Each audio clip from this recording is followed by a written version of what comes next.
అందరికీ నమస్కారం. ప్రజల మద్దతు కోల్పోయి కేవలం 10 నెలల కాలంలోనే ఉన్మాదిగా మారినటువంటి ఒక ముఖ్యమంత్రి, ప్రజాభిమానం కోల్పోయి పూర్తిగా ఒక రాక్షస ప్రభుత్వంగా మారినటువంటి ఈనాటి రాష్ట్ర ప్రభుత్వం, వారు చేస్తున్నటువంటి దుశ్చర్యలకి, దుర్మార్గాలకి ఈ రోజున ఒక ప్రత్యక్ష ఉదాహరణ మనం మాచర్ల నియోజకవర్గంలో చూసాం. గత 2 రోజుల నుంచి మరి స్థానిక సంస్థల ఎన్నికలకు సంబంధించి నామినేషన్లు వేసే ప్రక్రియలో భాగంగా జరుగుతున్నటువంటి దౌర్జన్యాలు మనందరం కూడా చూస్తూ ఉన్నాం.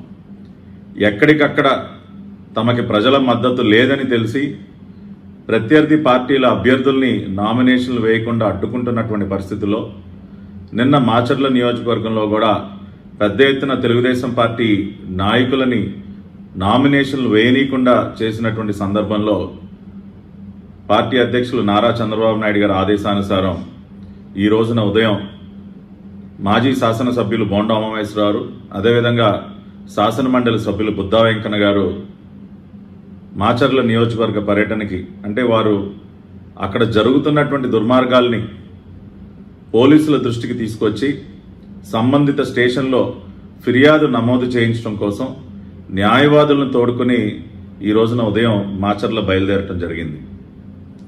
ఈ విషయాన్ని పోలీసుల ద్వారానే ముందుగా తెలుసుకున్నటువంటి అక్కడి స్థానిక శాసనసభ్యుడు పిన్నెల్లి రామకృష్ణారెడ్డి తన రౌడీ మూకని మొత్తం కూడా సమాయత్తం చేసి దాడికి పక్కాగా ప్లాన్ చేయటం జరిగింది. మాచర్ల నియోజకవర్గానికి, ఇంకా మాచర్ల పట్టణానికి ఇంకా 10 కిలోమీటర్లు ముందుగానే కొంతమందిని సిద్ధం చేసి పెద్ద ఎత్తున రాళ్లతో దాడి చేయించడం జరిగింది. తెలుగుదేశం పార్టీ నాయకులు బోండా ఉమా గారు, బుద్దా వెంకన్న గారు మరి పట్టణంలోకి ఎంటర్ అవనీయకుండా చేయటం కోసం పెద్ద ఎత్తున రాళ్లతో దాడి చేయించడం, ఆ దాడి నుంచి త్రుటిలో తప్పించుకుని మరి బోండా ఉమా గారు, బుద్దా వెంకన్న గారు ముందుకి సాగుతూ ఉంటే పెద్ద ఎత్తున వైసీపీ గుండాలు, నేర చరిత్ర కలిగినటువంటి వైసీపీ కార్యకర్తలు వెంటాడటం జరిగింది.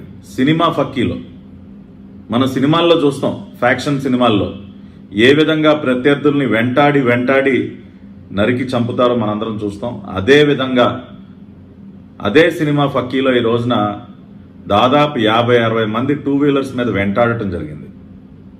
వెంటాడుతూ మాచర్ల పట్టణంలోకి ప్రవేశించిన తర్వాత పట్టణ నడిబొడ్డున ప్రజలందరూ చూస్తుండగానే బోండా ఉమామహేశ్వరరావు, బుద్దా వెంకన్న గారు ప్రయాణిస్తున్నటువంటి వాహనం పైన రాడ్డులు, కర్రలు, మారణాయుధాలతో దాడి చేయడం జరిగింది. ప్రజలందరూ చూస్తుండగానే పట్టణ నడిబొడ్డున వారు తీసుకొచ్చినటువంటి ఆయుధాలతో అద్దాలు పగలగొట్టి మనందరం చూసాం. ఇప్పటికే అనేక వీడియోలు సోషల్ మీడియాలో మనం చూస్తూ ఉన్నాం.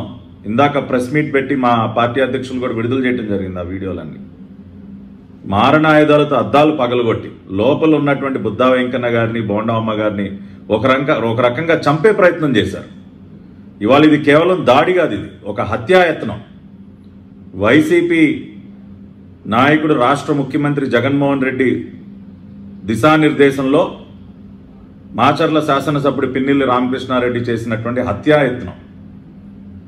అక్కడి నుండి ఒక రకంగా డ్రైవర్ యొక్క చాకచక్యంతో ఇవాళ ఆ వాహనానికి డ్రైవర్గా ఉన్నటువంటి యేసు అనే ఒక వ్యక్తి, ఒక డ్రైవర్ నిజంగా యేసుక్రీస్తులా కాపాడాడు ఇవాళ బోండా ఉమా గారిని, బుద్దా వెంకన్న గారిని.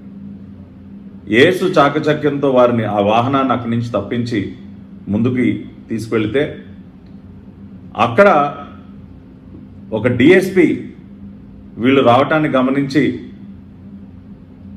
వీరిని ఆపి తన వాహనంలోకి ఎక్కించుకుని ముందుకు వెళితే దాదాపు 300 మంది, అంటే ఒక చోట తప్పించుకుంటూ ఇంకొక చోట తప్పించుకుంటూ ఇంకొక చోట, అంటే 3-4 ప్రదేశాల్లో ముందుగానే కొంతమంది రౌడీ మూకల్ని మారణాయుధాలతో సిద్ధం చేసి ఏదో ఒక విధంగా ఇవాళ మా పార్టీ నాయకుల్ని హత్య చేయాలి అనే పక్కా ప్లాన్తో ఈ రోజున పిన్నెల్లి రామకృష్ణారెడ్డి వ్యవహరించడం జరిగింది. పోలీసు వాహనంలో ముందుకు వెళ్తున్నటువంటి మా నాయకులపైన దాదాపు 300 మంది పోలీసు వాహనాన్ని కూడా ధ్వంసం చేసి పోలీసు వాహనంలో ఉన్నటువంటి మా నాయకుల్ని చంపే ప్రయత్నం చేశారు. అంటే వీళ్ళకి పోలీసులు అన్నా పోలీసు వ్యవస్థ అన్నా కూడా ఏమాత్రం భయం లేదు. పోలీసు వాహనంలో ఉన్నా కూడా లెక్కలేని తనంగా ఈ రోజున దాడి చేశారంటే రాష్ట్రంలో శాంతి భద్రతలు ఏ విధంగా ఉన్నాయో మనందరం అర్థం చేసుకోవచ్చు. ఇవాళ ప్రజల ప్రాణాలని కాపాడాల్సినటువంటి పోలీసులకే రక్షణ లేదు. ఈ రోజున పోలీసులపైన దాడి చేస్తూ ఉన్నారంటే బరితెగించి వైసీపీ నాయకులు. ఇంకా మన రాష్ట్రంలో శాంతి భద్రతలు ఏమాత్రం ఉన్నాయో మీరు అందరూ అర్థం చేసుకోవాలి.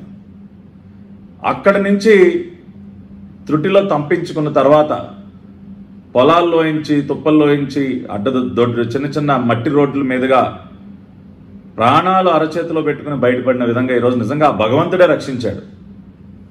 ఒక మంచి పక్షాన మేము పోరాడుతున్నాం కాబట్టి మంచికి ఎప్పుడు రక్షగా భగవంతుడు ఉంటాడు కాబట్టి ఈరోజు నా భగవంతుడే మా నాయకుల ప్రాణాలని కాపాడాడు. ఆ విధంగా పూర్తిగా వాహనాలు ధ్వంసం చేసి మా నాయకులపైన దాడి చేసి ఒక రకంగా హత్య చేసే ప్రయత్నం చేసి ఈ రోజున ఒక యుద్ధ వాతావరణాన్ని అంటే రాష్ట్ర ప్రజలందరూ కూడా చూసిన తర్వాత ఈ దృశ్యాలు చూసిన తర్వాత పూర్తిగా భీతిల్లిపోయినటువంటి పరిస్థితి. మనం ఎక్కడున్నా ఒక ఉన్మాది పరిపాలనలో నిజంగానే మనం ఉన్నామా అనే విధంగా ఈ రోజున ఒక యుద్ధ వాతావరణాన్ని సృష్టించింది వైఎస్ఆర్ కాంగ్రెస్ పార్టీ. ఇవాళ రాష్ట్రంలో బీహార్లో కానీ కాశ్మీర్లో కూడా ఇటువంటి దాడులు మనం చూస్తుంటాం. ఎక్కడో తాలిబాన్లు ఆఫ్ఘనిస్తాన్లో తాలిబాన్ల పరిపాలనలోనో లేదంటే ఆఫ్రికాలో సొమాలియాలో ఉన్నటువంటి అక్కడ ఉగ్రవాదుల పరిపాలనలోనే మనం చూస్తాం ఇటువంటి దుశ్చర్యలన్నీ కూడా. కానీ అటువంటివన్నీ ఈ రోజున ప్రత్యక్షంగా మనం చూస్తూ ఉన్నాం. దేనికి ఇదంతా? ప్రజల మద్దతు కోల్పోయినందుకు, ప్రజల మద్దతు తనకి లేదు ఈ 10 నెలల కాలంలోనే అని చెప్పి తెలుసుకుని ఈ రోజున ఒక ఉన్మాదిలా మారిపోయినటువంటి ఒక ముఖ్యమంత్రి, ఒక రాక్షసుడిగా మారిపోయినటువంటి ఒక ముఖ్యమంత్రి, శాంతికి చిరునామాగా ఉన్నటువంటి ఆంధ్ర రాష్ట్రంలో ఈ రోజున ఇటువంటి దాడులు జరుగుతూ ఉన్నాయంటే మన రాష్ట్రం ఏ పరిస్థితుల్లో ముందుకు వెళ్తుందో అందరూ కూడా అర్థం చేసుకోవాలి.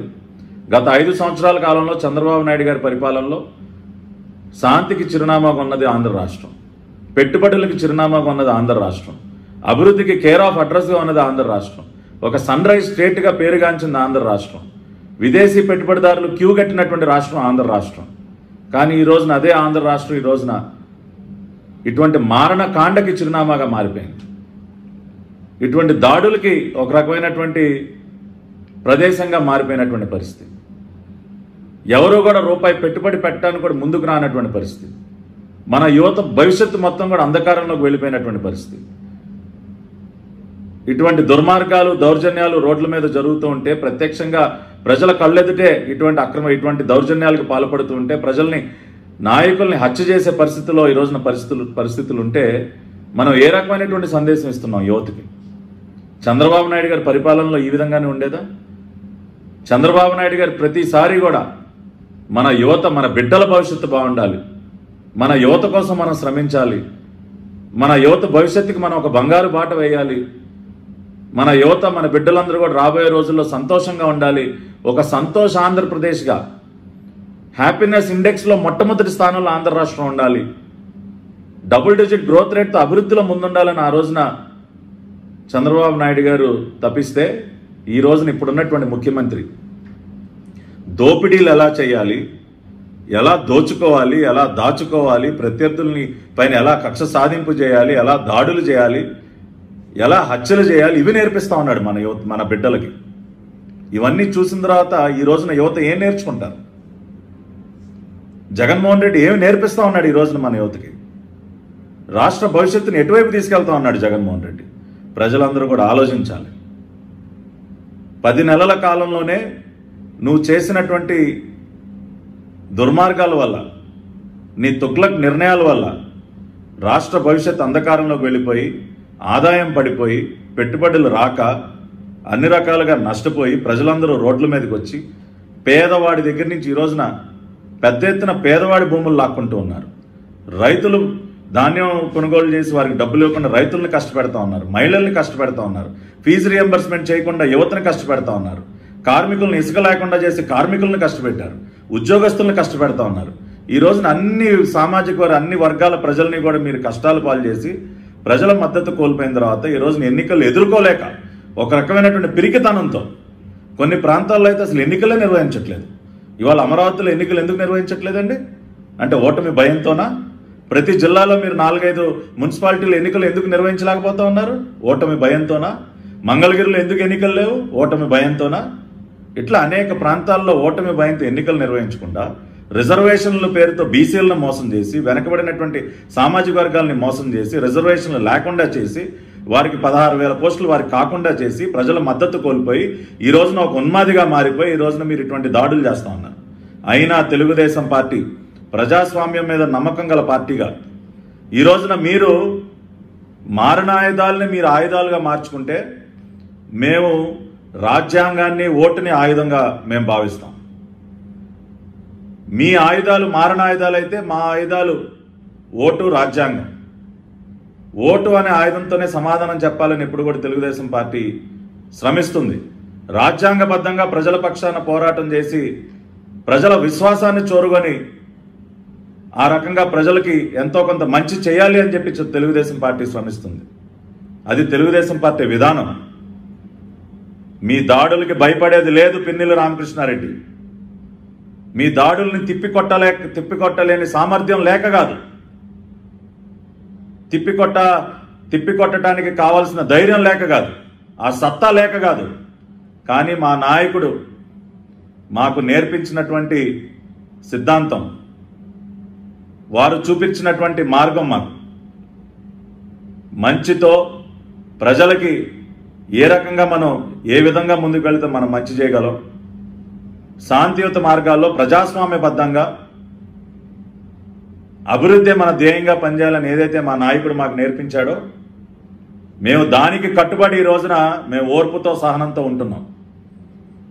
భవిష్యత్తులో కూడా మేము అదే విధంగా ముందుకు వెళతాం.